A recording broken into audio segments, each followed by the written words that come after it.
Hello everyone, আমি রূপম চলে এলাম নতুন ভিডিও নিয়ে। বন্ধুরা, অনেক দিন পর আবারও নাটক রিভিউ করতে এসেছি এবং আমার প্রিয় জুটিগুলির মধ্যে অন্যতম মুশফিক আর ফারহান এবং কেয়া পায়েল, এই জুটির নাটক অনেক দিন পর দেখছি এবং এটা নিয়ে কথা বলবো। নাটকটার নাম হচ্ছে more than love, directed by Mohammad Taufiqul Islam. তো কেমন লাগলো এই পার্টিকুলার নাটকটা? নাটকটা দেখার আগে পর্যন্ত মুহূর্তে আমি দেখছিলাম সোশ্যাল মিডিয়া জুড়ে নাটকটা ট্রেলারটাকে শেয়ার করা হচ্ছে। ট্রেলারটা দেখার পর অনেকে বলছে যে এটা বরবাদের লাইট ভার্সন, মানে মেগাস্টার শাকিব খান অভিনীত, মেহেদী হাসান হৃদয় পরিচালিত যে বরবাদ জাস্ট তছনছ করে দিয়েছে, ইন্ডাস্ট্রি হিট হয়ে করে দিয়েছে। তুফানের পরে সব থেকে বড় রেকর্ড এখনো পর্যন্ত টিল নাও, সব থেকে বড় বিগেস্ট রেকর্ড করে বক্স অফিস চুরমার করে দিয়েছে বরবাদ। তো সেই বরবাদের নাকি লাইট ভার্সন। এবার আমি না তখন ভাবছি ট্রেলারটা দেখে, হ্যাঁ ঠিক তো, মানে জিনিসটা অনেকটা দেখতে ওরকমই লাগছে, কিন্তু নাটকটা দেখে কি সত্যি তেমন কিছু মনে হলো? একেবারেই না। উত্তরটা হচ্ছে একেবারেই না। এই নাটকটার গল্পটা সম্পূর্ণ ডিফারেন্ট। এবার হ্যাঁ, বরবাদ কিন্তু এখনো পর্যন্ত আমি দেখিনি, কারণ আমাদের ইন্ডিয়াতে রিলিজ হয়নি এবং আমি প্রত্যেকটা সাকিবিয়ানদের একটাই কথা বলেছি, যবে ইন্ডিয়াতে বরবাদ রিলিজ হবে, সিঙ্গেল স্ক্রিন হোক মাল্টিপ্লেক্স হোক, আমি সিনেমা হলে গিয়ে বরবাদ দেখবো, তারপর রিভিউ করবো। যতই পাইরেসি বেরোক না কেন আমি দেখবো না। তো সেই কারণে বরবাদ আমার এখনো দেখা হয়নি। কিন্তু এইখানে এই নাটকটার মধ্যে, মোর দ্যান লাভ নাটকটার মধ্যে, মুশফিক আর ফারহানের ক্যারেক্টারটা অনেকটাই কিন্তু আরিয়ান মির্জা অর্থাৎ বরবাদে সাকিব ভাইয়ের যে ক্যারেক্টারটা সেটার সঙ্গে অনেকটাই মিল খায়। কেমন মিল খায়? আমি যেটুখানি বরবাদের গ্লিমস গুলো দেখে বুঝেছি, বা ট্রেলার, এই টিজার দেখেছি, ট্রেলার যদিও বা বেরোয়নি, টিজার গান এইগুলো ঝলক দেখে যেখানে বুঝেছি আরিয়ান মির্জার ক্যারেক্টারটা ইদিকা পল অর্থাৎ নিতুর প্রেমে পড়ে যায়। তো এইখানেও ঠিক সেম টু সেম, এবং আরিয়ান মির্জার ক্যারেক্টারটা মানে চরম, বলা হয় না যে নেশাখোর, তো এরকমই মুশফিক আর ফারহানের ক্যারেক্টারটাও ঠিক সেম টু সেম।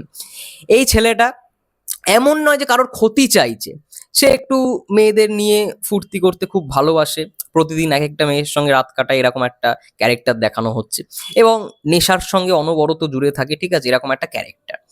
তো সেই ক্যারেক্টারটা হঠাৎ কেয়া পায়েলকে দেখে এবং কেয়া পায়েলের প্রেমে পড়ে যায়। এবার কেয়া পায়েলও তাকে একটু একটু করে ভালোবাসতে শুরু করে, মানে এমনটাই একটা গল্পের শুরুটা দেখানো হচ্ছে। গল্পটা এরকম ভাবে এগোতে থাকে এবং নর্মাল যেরকম নাটক হয় সেরকমই আমার কোথাও গিয়ে মনে হয়েছে। আমার পুরো নাটকটা দেখার পর কোথাও মনে হয়নি যে এটা বরবাদের একটা সিমিলারিটি বা মিনি বরবাদ এটা বলা চলে। হ্যাঁ, ক্যারেক্টারটা মুশফিক আর ফারহানের যে ক্যারেক্টারটা সেটা অনেকটাই কিন্তু আমি যা দেখলাম যে মেগাস্টার শাকিব খানের সঙ্গে একটু রিলেটেড, মানে সিমিলারিটি রয়েছে, কিছু কিছু জায়গায় সিমিলারিটি রয়েছে, ওইটুখানি ক্যারেক্টারটা একটু ওই নেশাখোর, ড্রাগস নেয়, এরকম একটা ক্যারেক্টার, ঠিক আছে।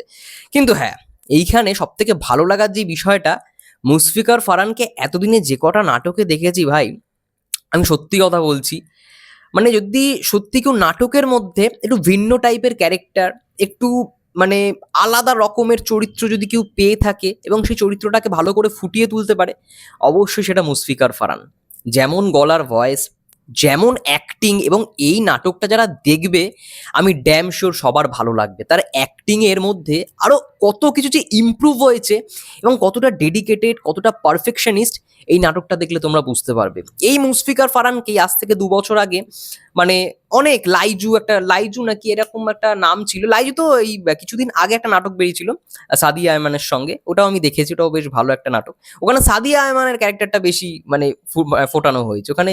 সাদিয়া আয়মান মানে ওয়ান অফ দ্য বেস্ট, ঠিক আছে। কিন্তু সামিরা খান মায়ের সঙ্গে একটা নাটক রয়েছে, নাটকটার গল্পটা এই ধরনের ছিল, মানে ওর সঙ্গে বিয়ে হবে, সামিরা খান মায়ের সঙ্গে ফারহানের বিয়ে হবে, এবং প্রতিদিন রাত্রিবেলা না ওই ক্যারেক্টারটার মধ্যে একটা বদল আসবে, মুশফিক আর ফারহানের ক্যারেক্টারটার মধ্যে একটা বদল আসবে, সে পাগল হয়ে যাবে এবং পুকুরের জলের মধ্যে নেবে, কাদা খাবে, পুকুরের মধ্যে যা যা থাকবে সেগুলো খাবে, ঠিক আছে, এবং সবাই তাকে এই উৎপাতের জন্য সবাই তাকে বেঁধে রাখতো। এরকম একটা নাটকটার গল্পটা ছিল, নামটা এই মুহূর্তে মনে পড়ছে না। নাটকটা রিভিউ করেছিলাম এবং দুরন্ত অভিনয় করেছে মুশফিক আর ফারহান, ঠিক সেম টু সেম এই নাটকটার মধ্যে যখন তাকে দেখছি না, একেবারেই ভাই আলাদা একটা মানে ক্যারেক্টারে তাকে দেখতে পাচ্ছি। এবং মুশফিক আর ফারহান, কেয়া পায়েল, এই জুটিটা আমার খুব পছন্দের একটা জুটি। যেমনটাই মানে জোবান, ফারহান আহমেদ জোবান এবং কেয়া পায়েল জুটিটা খুব পছন্দের, তেমনি মুশফিক আর ফারহান এবং এই জুটিটাও আমার খুব পছন্দের। কেয়া পায়েল এই জুটিটা দেখতে বেশ ভালো লাগে।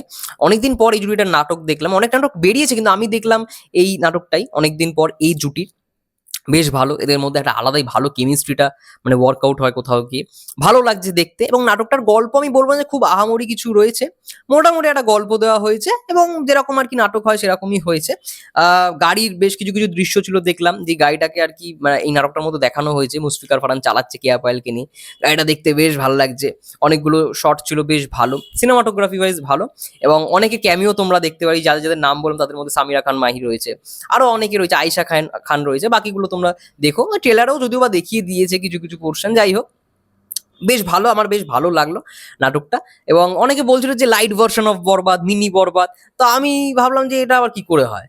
হ্যাঁ, ক্যারেক্টারটার মধ্যে অনেকটা সিমিলারিটি রয়েছে বলে তারা হয়তো এই কথাটা বলেছে। কিন্তু নাটকটা দেখার পর কোথাও গিয়ে মনে হয় না যে একেবারে পুরো গল্প মিলে যাবে ইয়ে। আমি যেটুখানি জানি যে বরবাদের মধ্যে অনেক টুইস্ট রয়েছে। কিন্তু এই নাটকটার মধ্যে সেরকম কিছু টুইস্ট নেই। একদম নরমাল যেরকম গল্প হয় সেরকম গল্পের মাধ্যমেই প্রেজেন্ট করা হয়েছে। ভালো, আমার বেশ ভালো লাগলো। তাই তোমাদের সঙ্গে শেয়ার করলাম এবং অনেকদিন পর মুশফিকার ফারহান এবং কেয়ার পায়েলের এই জুটিটার নাটক দেখলাম। ভালো লাগলো তাই তোমাদের সঙ্গে আরকি এই নাটকটার রিভিউ দিলাম, রিভিউ শেয়ার করলাম এবং মুশফিকার ফারহান বারংবার এটা প্রমাণ করে দিয়েছে যে মানে সে একটা ভালো ক্যারেক্টার পেলে জাস্ট ফাটিয়ে দিতে পারে। অনেকগুলো ক্যারেক্টারে তাকে দেখলাম তো, পাগলের চরিত্রে দেখলাম, তারপরে অনেকগুলো ক্যারেক্টার এখন সবকটা বলাটা মুশকিল। যাই হোক, ভালো লাগলো এবং খুব ভালোভাবে প্রেজেন্ট করা হয়েছে জিনিসটাকে, নাটকটা খুব ভালো রকমের প্রেজেন্ট করা হয়েছে। এরকম একটা চরিত্রে ভালো মানিয়েছে। ব্রিলিয়েন্ট। মানে মুশফিকার ফারহানকে আরো ভালো চরিত্র দিলে সে জাস্ট আরো ফাটিয়ে দেবে, এরকম একটা ব্যাপার। যাই হোক, এই নাটকটা অবশ্যই রিকমেন্ড করবো দেখার জন্য। যারা দেখে ফেলেছো অবশ্যই কমেন্ট করে জানাও তোমাদের কেমন লাগলো এই পার্টিকুলার ড্রামাটা, এই পার্টিকুলার নাটকটা। ততক্ষণের জন্য সবাই ভালো থেকো, সুস্থ থেকো। আমাদের চ্যানেল নতুন হলে অবশ্যই চ্যানেলটা সাবস্ক্রাইব করে দিও। ফেসবুক পেজ থেকে যারা দেখছো প্লিজ পেজটাকে ফলো করে দিও। সবাই ভালো থেকো, সুস্থ থেকো। Take care.